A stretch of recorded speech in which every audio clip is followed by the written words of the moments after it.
From the studios of KPFK Pacifica Radio in Los Angeles, this is Uprising, and I'm Sonali Kolhatkar. It's Friday, May 1st, 2015.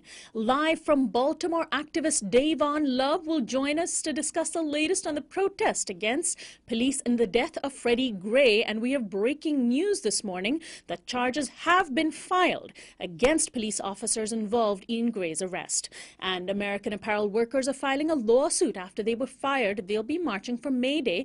Activist Nativo Lopez will discuss their fight. Plus, Australia's Aboriginal population is facing an existential threat from Tony Abbott's government. We'll speak with an indigenous activist visiting from Australia about a global campaign to raise awareness. That's coming up after the news. Joining us now to analyze today's headlines is Cristina Mislan, Assistant Professor of Journalism Studies at the Missouri School of Journalism. Hi, Cristina. Hello, Sonali. Yemen's news service has announced this morning that warplanes dropping bombs on Sana'a resulted in at least 20 deaths and 50 injuries. Yemenis on the ground said at least 8 to 10 people had been killed. A number of people were trapped under rubble, and medical personnel were working to rescue them. Saudi Arabia, with logistical support from the U.S., has been waging a relentless war on Yemen in retaliation for takeover by Houthi rebels. Meanwhile, the House Armed Services Committee yesterday voted to authorize $200 million in U.S. support for the Ukrainian government fighting against Russia and Russian-backed rebels. Committee members would like it to fund lethal weapons of a defensive nature. Some U.S. troops are already in Ukraine to provide training.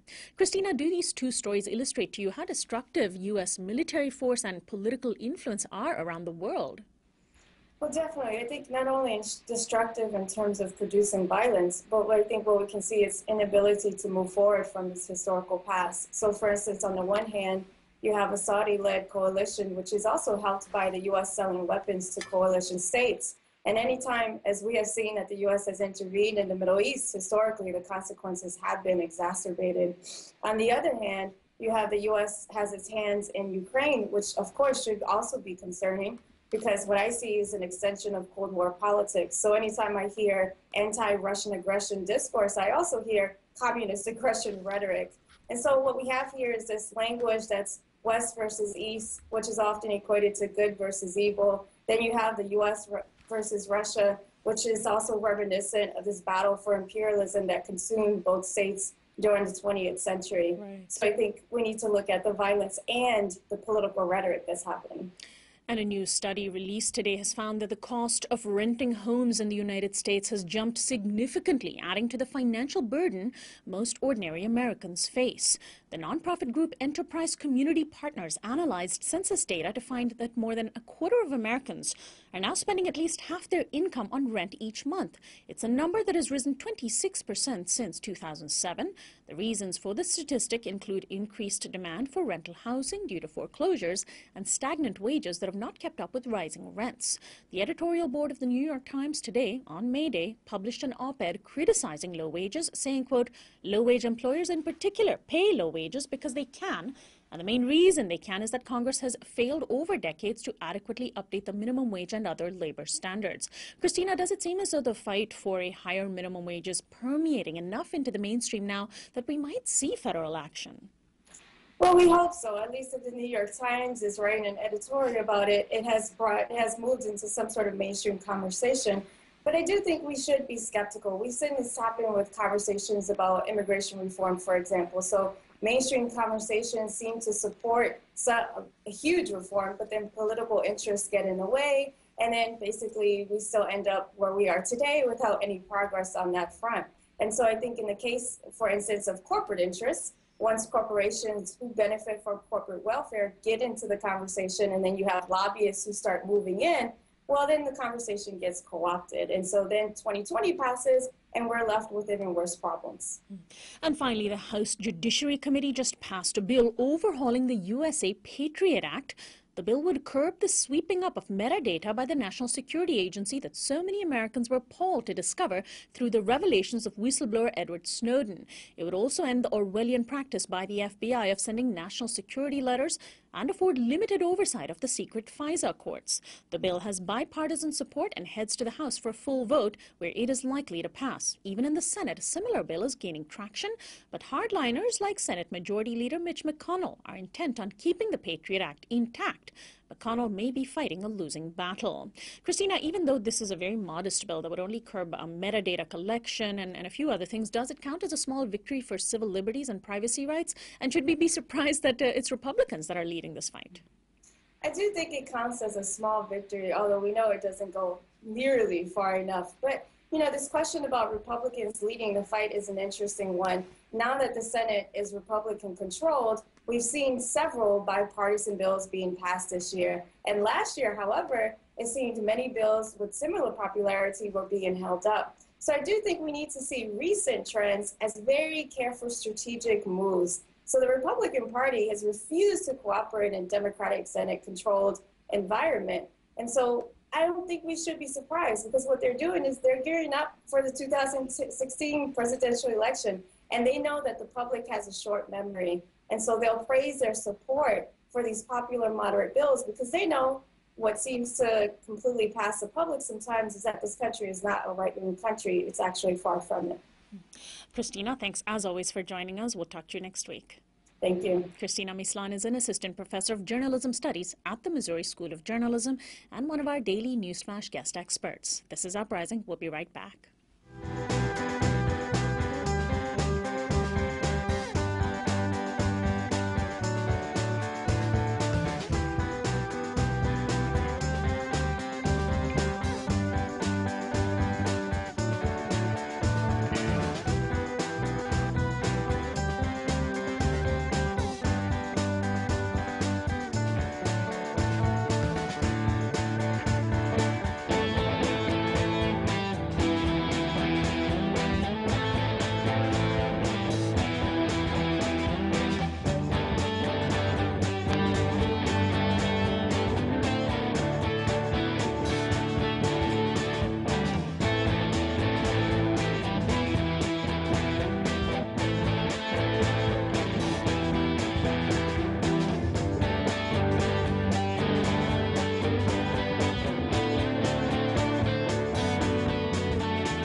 Welcome back to Uprising. I'm Sonali Kohatkar. We open our show this morning with coverage of the ongoing protests in Baltimore, Maryland. And as this show is being recorded and going live, the news has just broken that Maryland State Attorney Marilyn Mosby has just decided to file criminal charges against several of the police officers involved in the arrest of Freddie Gray, the 25-year-old African-American man who died after slipping into a coma days after his arrest.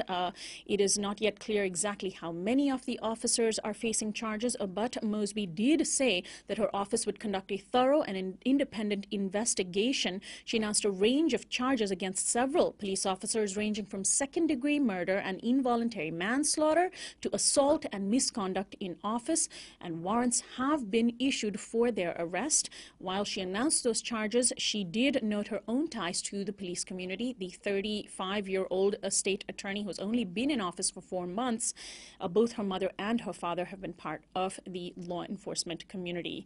Meanwhile, a witness named Kevin Moore, who saw the arrest of Freddie Gray and then filmed part of it, has spoken out. Yesterday, speaking to news media, he described Gray being, quote, folded like he was a crab or a piece of origami during the arrest. Moore, who was a friend of Gray's, was just arrested by Baltimore police last night at gunpoint. Major solidarity demonstrations are slated to take place around the country and in Baltimore today, extending the traditional May Day labor actions to protests against police brutality of black and brown people.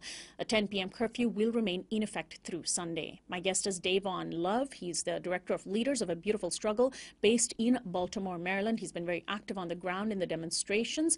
Welcome to Uprising, Dayvon. Thank you for having me. Well, as we have begun this program, this breaking news has just come about. I'm not sure how much you've heard of it, but I'd love to get your immediate response to this decision to file criminal charges against several of the police officers. I think it's a great step forward. You know, it's rare that law enforcement officials get indicted for this kind of a thing. And so for this to happen, I think there are a lot of people in Baltimore that are happy that the state's attorney decided to move forward and prosecute the officers involved in the death of Freddie Gray. Yesterday, Reuters reported that there was a preliminary report of the injury sustained by Freddie Gray that led to his death. And at that point, there was no evidence, they said in their report, that there was misconduct during the arrest. The medical examiner found, quote, Gray's catastrophic injury was caused when he was slammed into the back of the police transport van, apparently broke his neck there. And police also said that Gray sustained a head injury that matches a bolt in the back of the police van. How do you respond? It sounds as though police are desperately trying to suggest that rather than him being hurt by police during the arrest, that he injured himself inside the police van while handcuffed and in leg irons. But the videos that we've seen of him being dragged into the van shows that he was injured. He was screaming in pain. Yeah, I mean, what you'll find is that, if you watch the video, I mean, to me and a lot of people here, it seems obvious what happened. But law enforcement officials are used to being able to twist the facts because of the level of protections that they're often given. In order to avoid being prosecuted. And so there are laws in place here in Maryland. There's the Maryland Law Enforcement Officer Bill of Rights that provides a series of protections that make it difficult to prosecute law enforcement officers and get the information necessary to do so. So it's actually a tremendous feat for the state's attorney to be able to put together a credible case for indicting the officers. Now, what about the leak yesterday to the Washington Post that another prisoner who was being transported apparently in the same prison van as Freddie Gray had apparently said that he heard Freddie Gray banging around in the back of the van and that he thought that Gray was trying to hurt himself. Now, this prisoner, of course, didn't see Gray. He was being separated. He was separated from Gray by a metal wall. But what do you make of the release of this information? I mean, I think it's ridiculous. But again, I mean, law enforcement officers used to being able to conjure up these kinds of stories and make them credible because oftentimes the world isn't watching. They're not used to a world where people are watching, what decisions are going to be made. They're used to being able to know ahead of time the kinds of things that are going to come their way. And so the leak, I think, just represents a strategic plan on the part of the institution of law enforcement, primarily the Maryland Fraternal Order of Police, to try to protect their officers because that's really the role they've been serving is to impede the ability to get justice and accountability for police officers. Right, and we were even told that now that Freddie Gray had been in a car accident at some point in his life. He had had an injury in the past. There's this narrative that he's literally injured himself to death, and I don't even know how that's possible. But in the minds of police, we often see the script playing out in the arrests of African-American men in particular, particularly when there is a fatal outcome, that we're supposed to believe that black men have some sort of death wish because they tend to just lunge for armed policemen, and reach for guns where there are none. And in Freddie Gray's case, try to break his own neck and crush his own voice box. I mean, are the police relying on racist stereotypes to perpetuate these ridiculous claims that just sound completely unrealistic? Absolutely. I mean, that's actually a great way to put it, that they use it because we live in a society that socializes us to see black people as criminal, as pathological. It helps to be the background noise to many of the narratives that people hear about black people. So that what you find is then you find people are able to make believable these stories that sound ridiculous, but because in people's minds, their notions of criminality kind of saturated in people's conscious and subconscious, then oftentimes it plays itself out in the form of, in the case of police brutality, the ability to avoid criminal prosecution for the killing of black people. And just a quick update on the charges that were just announced. In fact, all 6 police officers are going to be facing criminal charges. Those were the officers who had been suspended with pay in the wake of the arrest and Freddie Gray's death. Now, let's talk about the fact that Kevin Moore, this friend of Freddie Gray's, who spoke out yesterday about what he witnessed. He was one of the 2 people who videotaped the aftermath of the arrest as Gray was being dragged into the police van. But he described what he saw about Gray being essentially folded like a crab or a piece of origami. And of course, now, surprise, surprise, Kevin Moore has been arrested. He was arrested last night. This reminds me, of course, of Ramsey Orta, the videographer in the New York Eric Garner case. He videotaped Eric Garner being arrested, found himself under arrest, and Ramsey Orta is still in prison. Yeah, I mean, it's funny because well, not funny, but interesting in the sense that, it's hard for some people to imagine that an institution that's supposed to protect and serve would engage in the kind of sinister tactics that I think you're alluding to. But I think it's important for people to understand that policing in this country is an industry. Public safety is a third of the city's budget, and so there's tremendous financial and political interest in maintaining the credibility and insularity of law enforcement institutions.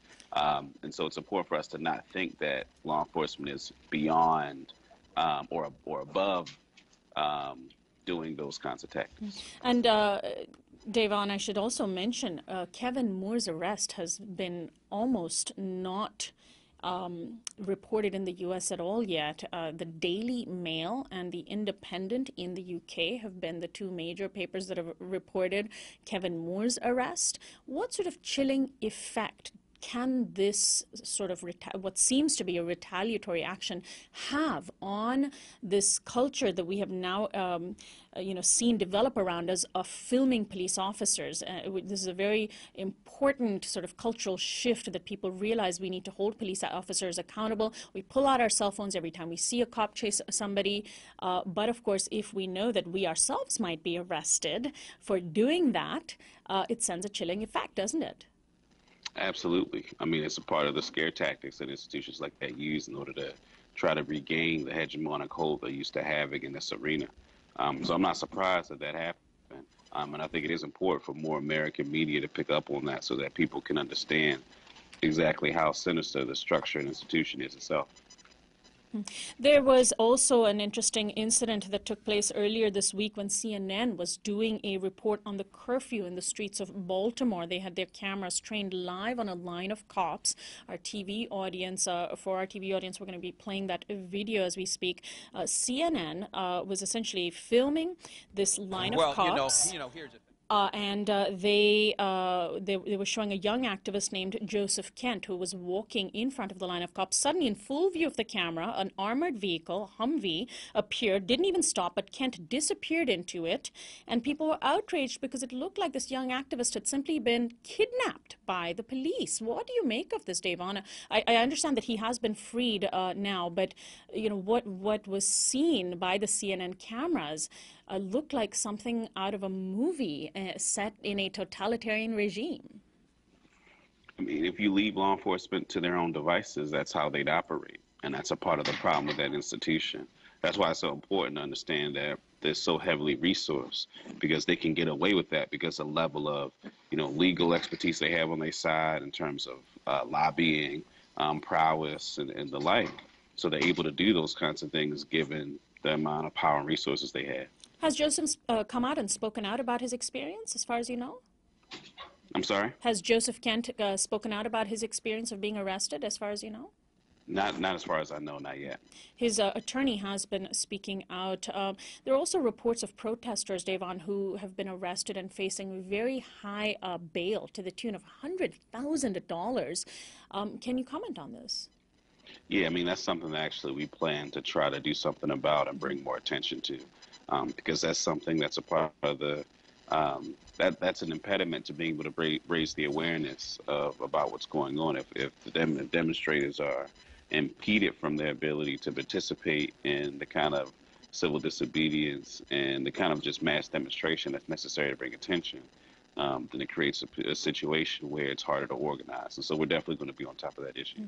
Let's talk about the issue of violence. There's been a lot of buzz in the news and from President Obama and the mayor of Baltimore condemning the violence of the so-called thugs and criminals.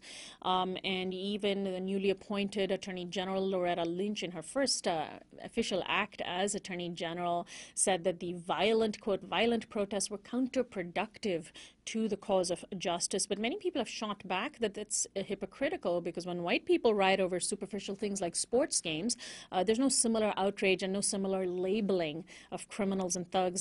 People also justify it, saying a few broken windows, which can always be repaired, is what brings the much needed media attention. And the peaceful protests that don't have those violent acts are just never covered by the media. That this, in a way, the violence does actually bring attention, even if it's unintended violence or just coming out of a place of anger. I'm wondering what your comments are on this debate. Well, I think the eruption that happened on Monday, I think provided the media they needed in order to use the narratives that they're used to deploying in order to contextualize and re-articulate Black folks as being inherently criminal. And that criminality then is the trope that's used to then undermine the call for justice for Freddie Gray, because then all that criminality is projected onto Freddie Gray, and law enforcement is represented as a force that was attempting to deal with the inherently criminal Black folks, instead of the narrative which should be the criminality of law enforcement and their abuse of Freddie Gray. Right. President Obama, in his remarks and his interview, also said that he thought police need to do some soul searching. And we keep hearing, that body cameras are going to solve the problem. And we've just heard news this week around the adoption of body cameras in Los Angeles and other parts of the country.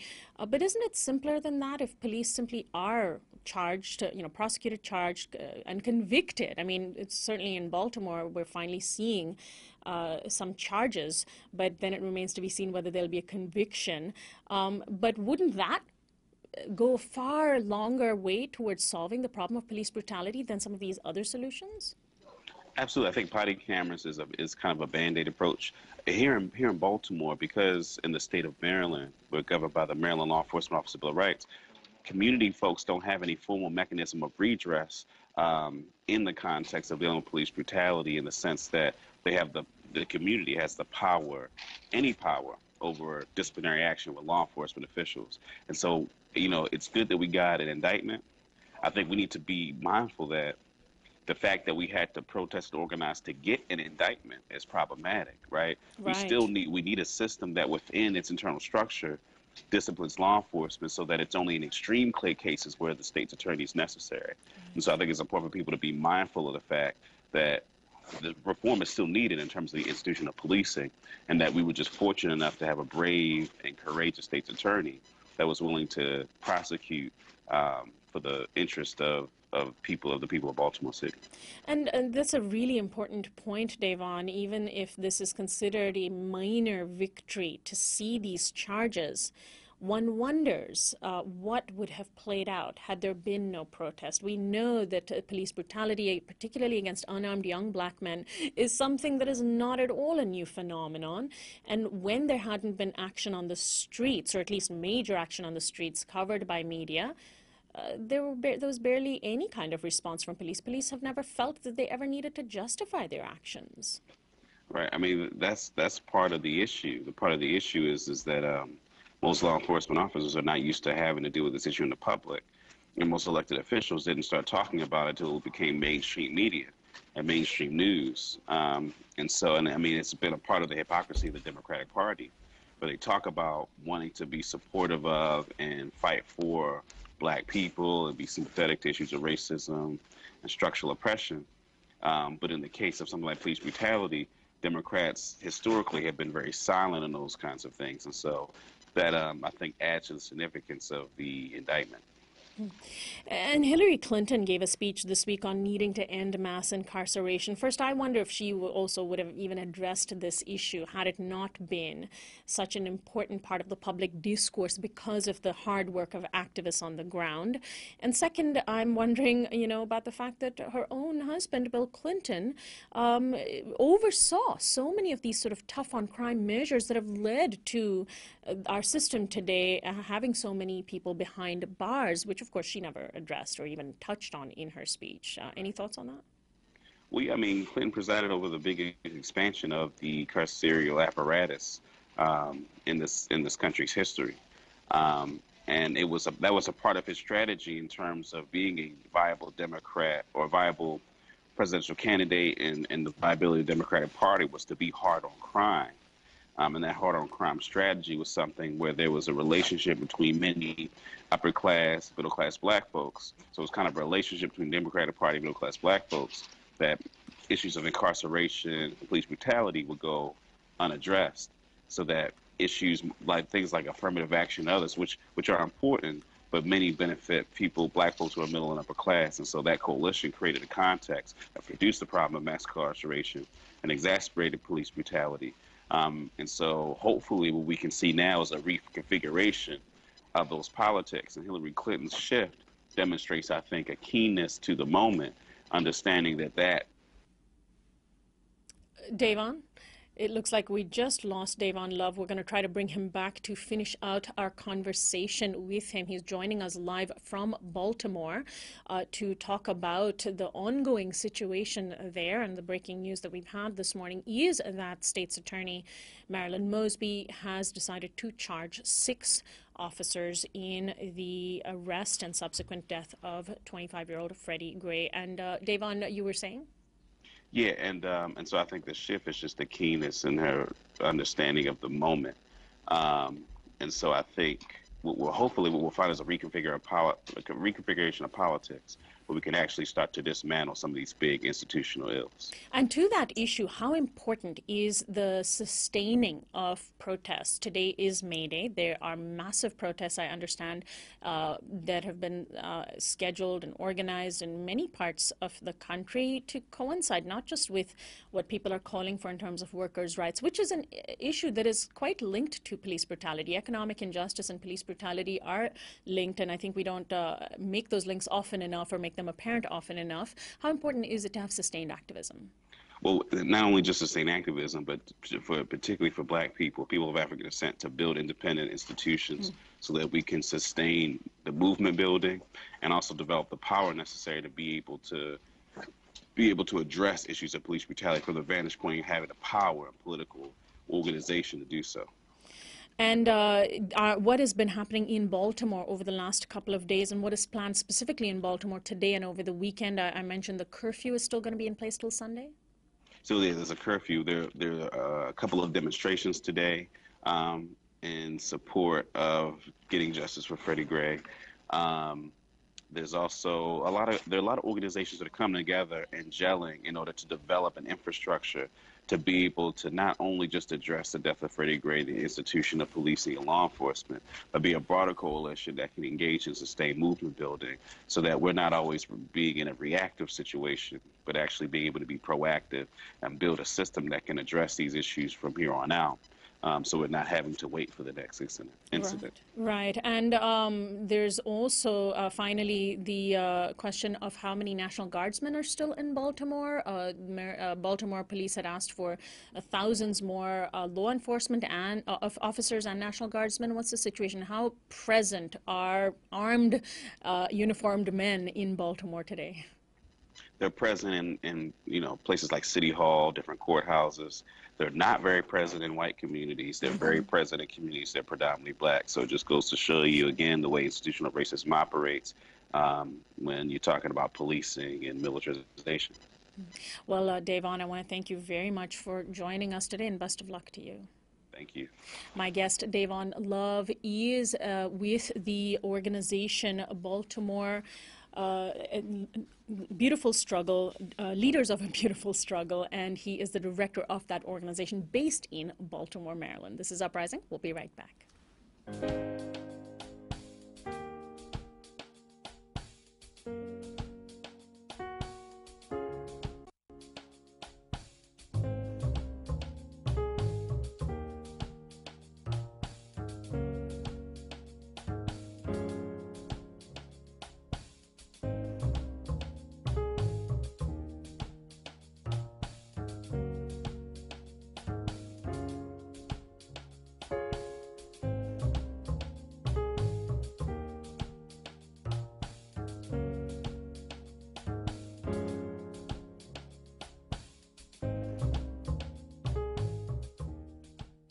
Welcome back to Uprising. I'm Sonali Kohatkar. American Apparel is the largest clothing manufacturer in North America, employing 9,000 people and operating in more than 240 stores in 20 different countries. The clothing chain's controversial founder and former CEO, Dov Charney, built the hipster brand by pushing social issues like gay rights and immigration reform, but drew the ire and disgust of others for the sexually exploitative ads that he personally oversaw and the onslaught of sexual harassment accusations he faced. Earlier this year, Charney was ousted and replaced by Paula Schneider, a veteran of the apparel industry. The move was partly aimed at investors concerned about the company's massive debt and losses that run into the hundreds of millions of dollars. It was also a signal that American Apparel was cleaning up its act. And on the surface, it has done just that. The new ad campaign features fully clothed women and an emphasis on social and political issues. The company even plans to start a blog about politics this summer. But in terms of workers' rights, the company continues to struggle. American Apparel has long touted its Made in the USA label and has been one of very few companies that actually hires factory workers in the U.S. instead of in China or Bangladesh. They boast of paying workers many times more than the industry average and have taken credit for coining the term sweatshop free. Yet the company is fighting a bid by its workers to unionize, and in early April, executives laid off 180 workers from its manufacturing sector. Now, some of them are filing a class action lawsuit, and today on May Day, they plan to march for their rights alongside other workers. Joining me on the phone today is Nativo Lopez. He's an advisor to Hermandad Mexicana and the International Brotherhood of Workers. He's been working with American Apparel workers. Welcome to Uprising, Nativo. Good morning. Thanks so much. Doing very well. Thanks so much for joining us. Well, first, can you tell us a little bit about what these workers are alleging in their lawsuit about the violation of labor laws? These are specifically the 180 workers that were fired. 3 of them are saying that American Apparel violated labor laws by firing them without warning. Yes, there's a class action lawsuit filed against the American Apparel Company due to violations of federal and state law called the WARN Act. The WARN Act essentially requires an employer who intends to discharge above 50 workers at least 60 days advance notice that layoff or termination would occur. In this particular case, production workers, sewers, for example, arrived, presented themselves for work that morning, were pulled off the machines by the Human Resources Department, taken into Human Resources, thrust in front of them a paper to sign, and dangled a check in front of them, a severance of $300, $500, and literally within 3 minutes were shuffled out the door because there was a line of other workers to sign and receive a check and to leave the premises escorted by security guards. We're talking about workers that have been in the company for 10, 12, 5, 7 years, loyal to the company, but nevertheless were discharged in a very despicable manner, uncommon for the iconic nature in which this company had built up its brand, its reputation of having a very harmonious relationship with its employees. How does this new management compare to the earlier management on workers' rights? I mean, you mentioned the image, but in reality, was the previous management better on its treatment of workers than what this new management seems to be doing? Well, I can tell you just from the voices of the hundreds and at one point, literally a couple of thousand, close to a couple of thousand workers that were members of the organization that I advised over the years, Hermandad Mexicana, that were employed in the company, that they knew that they could depend on 2,000 hours of work a year, almost unlimited overtime.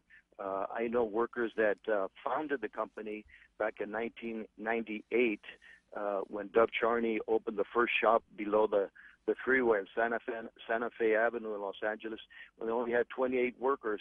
There's some of those workers still in the company today, own various homes. Typically, we're earning $30,000 a year or above.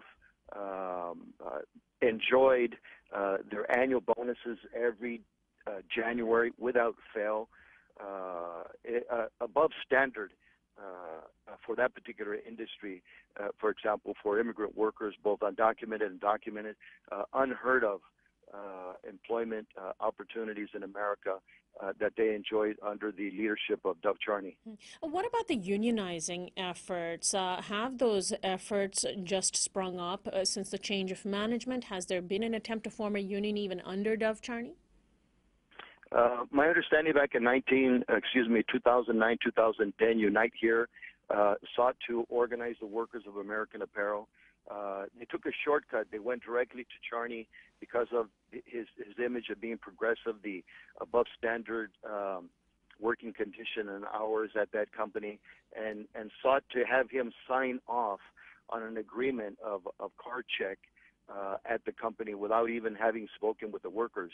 His approach to the situation, and I recall very much because he called me at that time, was that he is not the spokesperson for the workers, that they would need to go speak with the workers themselves to determine whether they're interested in organizing the union, and if his workers agreed to do so, that he'd be willing to sign a collective bargaining agreement. They were there for about a month attempting to meet with workers. He allowed them on the premises to have meetings. 10, 15 workers would show up, and within a month they left. In this particular case, since December of last year, there's been a significant reduction in the work hours of the workers, up to 30% reduction in their work hours, rolling furloughs of a week off, not paid a month amongst the workers. Their annual bonus of January has never been paid. A significant deterioration of the working conditions. Nativo, This is what has led to them organizing the union, and over 2,000 workers within 5 weeks have already signed up to organize themselves in a union. And could this response by the new management be because of the losses that the company is faced, or is that the justification that they're providing, that the company has hundreds of millions of dollars of debt, hasn't seen a profit in years? Absolutely, that's the excuse that they're giving, casting everything on Dov Charney. But we know that the company has perennially been in both a earnings mode, a profitable model. It took a significant hit in 2009 and 2010 when Department of Homeland Security intervened and forced the company to let go of some 1,500 workers, lost millions of dollars defending those workers, and so they've carried forth that debt over the years, but it's been a successful model and expanding throughout the country and keeping manufacturing jobs in America for immigrants and non-immigrants here in the Los Angeles Basin. So it's proven itself to be successful. The current management at Standard General, the New York hedge fund that illegally, fraudulently took control of the company, ousted the founder, and imposed the current management, has supervised a deterioration of conditions and the fear of the workers that these production jobs will be exported to Bangladesh. By the way, this is almost we've already surpassed the second anniversary of the death of the largest number of manufacturing workers in a similar factory apparel industry, but earning $400, $600 a year in Bangladesh. These workers here under Dov Charney were making $600 a week. Well, Nativo, it sounds as though Charney oversaw a workplace that respected workers' rights on the inside. To an extent, this is not addressing the sexual harassment charges that he faced from workers. And I'm wondering if you can speak to that and also speak to the fact that under Charney's leadership, of course, the perpetuation of misogyny through American Apparel's ads was very disheartening, at least for consumers, and that the new management seems to be taking a different tack on that. Well, I don't know that they're taking a different tack. They seem to be. They've actually seemingly put out information that the models that are currently used, or at least under Dov Charney, were too round, were too short. What are they talking about? They're talking about Latinas that never had an opportunity to break in a modeling career until the development of this particular company that had the broadest diversity of color, of gender, and of races in its modeling of its product. And as far as consumers are concerned, this is a company that has $600 million in sales annually under that leadership. So I can't speak too much to your perspective about being politically correct in advertising in the use of sex in modeling, Sonali. I do know that that's an industry that's the game. That's what it's all about. Okay, well, I'll have to personally disagree with you on that issue because I'm concerned about the workers and the Sure. wages that they're making, the conditions under which they're employed, and their annual earnings, and be able to own a home, put their kids through school. This is what they had before. They don't have it now. That's why they're organizing the union. And this company has sought to intimidate the workers, prevent them from organizing, hire anti-union labor consultants. Finally, Nativo, let's talk briefly about what the new CEO, Paula Schneider, has done on the issue of immigration. I think it looks like they do want to preserve their brand that they think will appeal to millennials in terms of liberal politics, on the launch of a new T-shirt that Paula Schneider and American Apparel put out in the last actually very recently, just 2 days ago. They put out a new T-shirt that is a limited edition immigration integration shirt, 20% of proceeds from sales going to support the New Americans Opportunity Fund. And Paula Schneider said, for years, American Apparel has advocated for and worked passionately in support of immigration reform. Justice and inclusion for our immigrant communities is a core principle for us and for our valued employees. We look forward to continuing our tradition of commitment to immigration reform by launching this partnership with the California Community Foundation to help new Americans integrate into the fiber of the Los Angeles community. I suppose she could allow the justice for immigrant communities by allowing them to form a union? Yeah, that sounded like a commercial, Sonali, but charity begins at home. If she gives full-time employment to her workers, overtime opportunity, boost the production, boost the sales. This is a company that has had sales decline 20% in the last 4 months. They're reducing production, reducing hours, intimidating their workers. You go on the property, there's about 10 security guards roaming throughout the property, preventing workers from engaging organizers that are attempting to collect cards and pass out literature.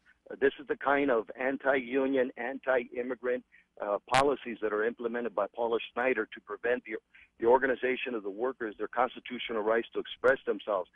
12 unfair labor charges have been filed against this woman with the National Labor Relations Board because of the anti-union campaign that they've initiated against immigrant workers. So on the one hand, they're intimidating the workers that are producing American Apparel product, and on the other hand, appearing to be very charitable. The T-shirt that they're talking about, for example, just yesterday alone, workers complained to me that their supervisors went to each module to see who was going to sign up to receive that T-shirt to participate in May Day, and those that didn't sign up felt intimidated that the company was developing a profile of who was with the management and willing to wear that T-shirt and who would not, but would nevertheless march in the May Day campaign march that's being organized by the General Brotherhood of Workers. So something that has the appearance of being pro-immigrant in reality is used at the shop floor to intimidate workers not to organize themselves. I want to thank you so much, Nativo, for joining us and helping to shed some light on this issue. We were hoping to have some workers in studio with us, but because of some of the problems you've been outlining, their work schedule prevented that. Thank you so much, Nativo. Thank you. Nativo Lopez is an advisor to Hermandad Mexicana and to the International Brotherhood of Workers, has been working closely with American Apparel workers. This is Uprising. We'll be right back.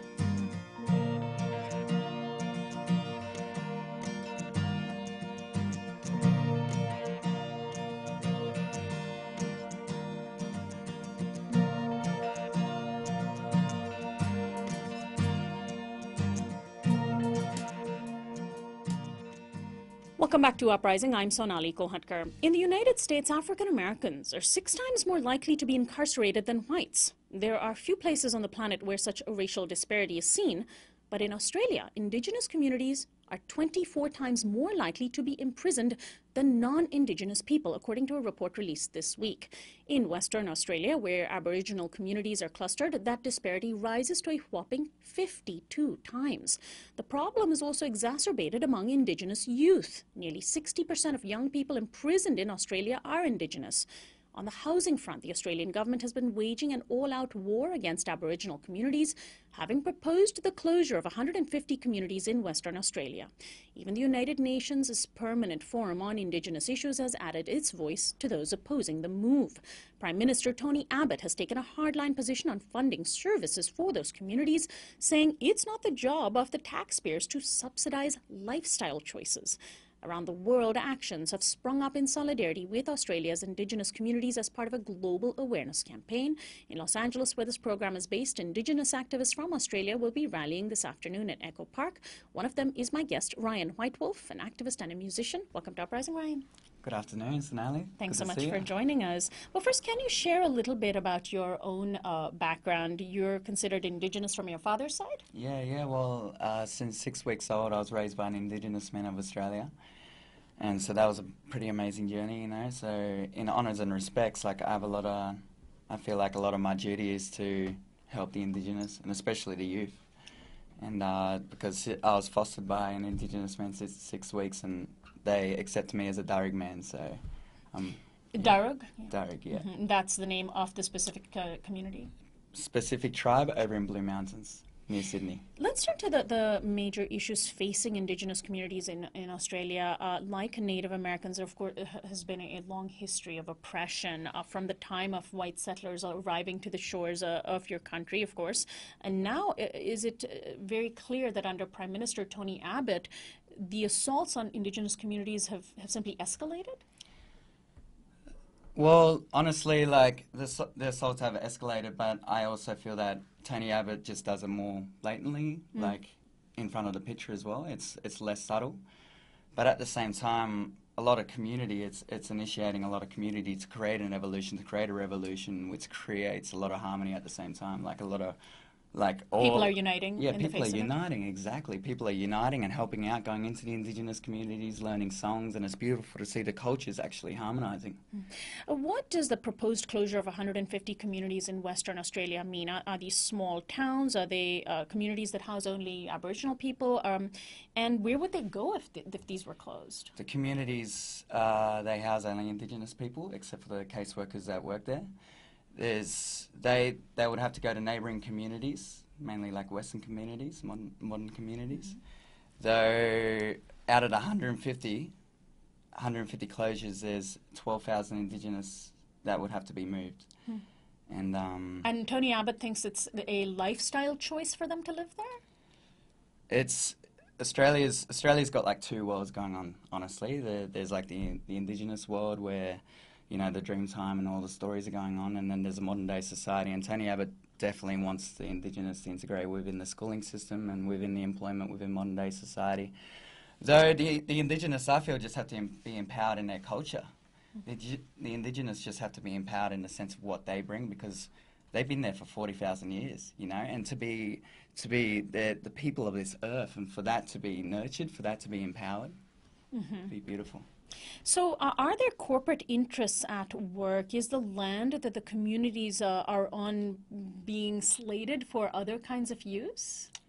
There's definitely a possibility for that, because it's happened in the past, but there's no evidence for the future. But on a personal note, I feel so. And what sort of interests might there? Are there mining interests? There's a lot of mining interests. Australia's rich in its soil. It's got like gold. It's got a... And what are the specific service cuts by the government that have already impacted Indigenous communities in Australia? Health services, employment services, water services, all of them. And so are they doing these cuts, claiming that this is money that they need to save? And how much money is it really saving? Well, what's happened is Tony Abbott's said no to giving any more money to the Western Premier, Colin Barnett, and that's $90 million over 3 years. So now they're cutting that, and then the Western Premier's got to make up that money. So now they're proposing the closure of all the indigenous communities. $90 million over 3 years is not that much. Hmm. But, of course, the services that it provides is quite a bit. Yeah, the service that it provides is quite a bit, but I also feel that there's got to be an evolution within, like, creating a program that's sustainable for the indigenous communities. Like, the indigenous are so empowered when they're working off the land, and for programs to be worked in that sense, for us to reflect upon that, that would be amazing. Now, what about this report that was just released this week on incarceration rates in Australia? It sounds incredible. I mean, I couldn't believe when I was reading across the entire country, 24 times Indigenous people are 24 times more likely to be incarcerated than non-Indigenous, and I mean that's far, far worse than the black-white disparity here in the United States. Yeah, well, all I have to say on that is that I've seen it personally. Can you describe it? Give us some examples. Oh, well, just being out in the desert, in the like raw communities, you see a lot of polarity. You see like two different worlds. You see the indigenous world and the modern day Western man world, and it just needs to be brought back in harmony. All the borders need to be taken away. Like it's just like we're all the same people. So are Indigenous people particularly profiled by police, targeted for arrest by police, over-policed? A lot so, yeah. Definitely in the raw community aspect. And do they see the sort of brutality that, for example, we've been seeing here against African Americans? Yeah, there's a similar trait going on. But it's for all of us to learn from. Like, you know, we all just got to, like, put down our perception between black and white, really, you know? How are young Indigenous people in particular faring? There's been new reports showing that suicide rates among Indigenous communities has increased, but it's also impacted young Indigenous people some of them who are killing themselves. Yeah. Well, there's definitely been a rise within the emotional conflict of Indigenous, and it's just reflecting all on what's happening with society, integrating with the Indigenous. But are there lack of economic opportunities for young people? Do they have a hard time finding jobs? Lack of economic, there are so in a sense. There are a lot of programs though, like supporting like the Indigenous, like empowerment, the Indigenous youth empowerment, like AIM, Australian Indigenous, like mentoring experience, and also Desert, which like go out and do music videos and like. So there are some programs that are specifically aimed, but Abbott is trying to dismantle some of them. Yeah, I don't know if Abbott's trying to dismantle any of them, but except for like the primal services. Like, right. What about ordinary Australians, progressive organizations, non-Indigenous Australians? What sort of support is there? John Pilger, who is Australian, but I believe lives in the UK now, wrote a very important op-ed or article in the Guardian newspaper about this. Do activists and journalists like him cover these issues? Yeah, in a sense, yeah, a lot. There's like a documentary called Utopia that covers a lot of these issues. But there's also a lot of people like integrating from all society, like, you know, like just as AIM and all these different projects that like they're coming into communities and showing their support. See, that's what it's initiating. All of this uprising, initiating a change for us to all come together and unite in a way. And tell us about the global campaign that you're part of to raise awareness of the forced closures of the Indigenous communities, the 150 communities in Western Australia. Where else have you traveled to in addition to Los Angeles to raise this issue? What sort of response have you had? Well, the honest truth is that, like, I'm mainly just an advocate for the youth, advocate for foster youth, and SOS Black Australia. The organisation, they contacted me once they knew that I was touring in America. So my position with them is just to speak truth on what I feel that needs to happen with the youth. So you are a performer. You're going to be performing at a rally happening in Los Angeles this afternoon at 1 p.m. at Echo Park Lake on the northwest corner. This afternoon for our Southern California audience. I'm wondering if you can give us a preview of your music for our audience. I'd love to. And my guest Ryan Whitewolf pulling out his guitar right now.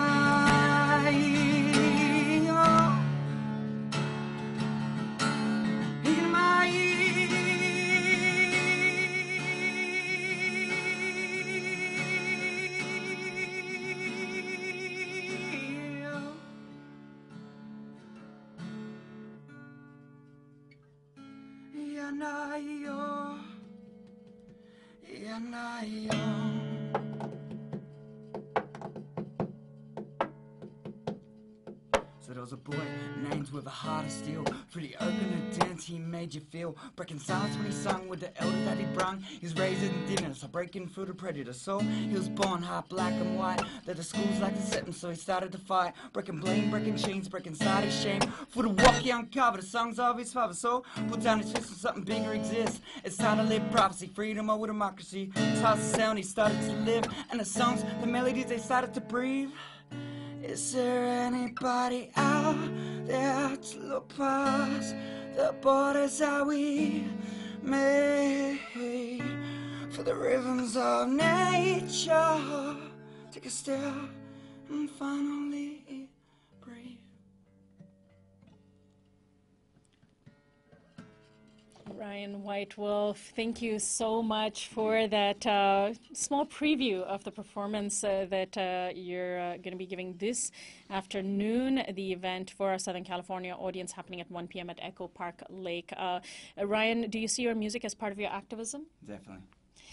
Well, I want to wish you the best of luck, and thank you so much for joining us today. Thank you so much. And give much, out the Sonali. website that you mentioned again, and any place that people can find your music as well. Just contact me on Facebook or Bandcamp under Ryan White Wolf, facebook.com/Ryan White Wolf. Thank you so much, and we'll post that information to our website at uprisingwithsonali.com. Thank you so much for joining us. Ryan White Wolf is an activist and musician, and we've been talking about issues facing Australia's Indigenous communities. This is Uprising. Bipasha Shom is our senior producer, Anna Buss is our assistant producer, Christian Beck is our production coordinator, Alexander Hobbs is our technical director, and Federico Garcia is our audio engineer. Annie Mendoza is our social media coordinator. Subscribe to our YouTube channel at youtube.com/uprisingwithsonali. Our website is uprisingwithsonali.com. Our theme music is by Quetzal. I'm Sonali Kolhatkar, host and executive producer of Uprising. Have a wonderful weekend. I'll see you Monday.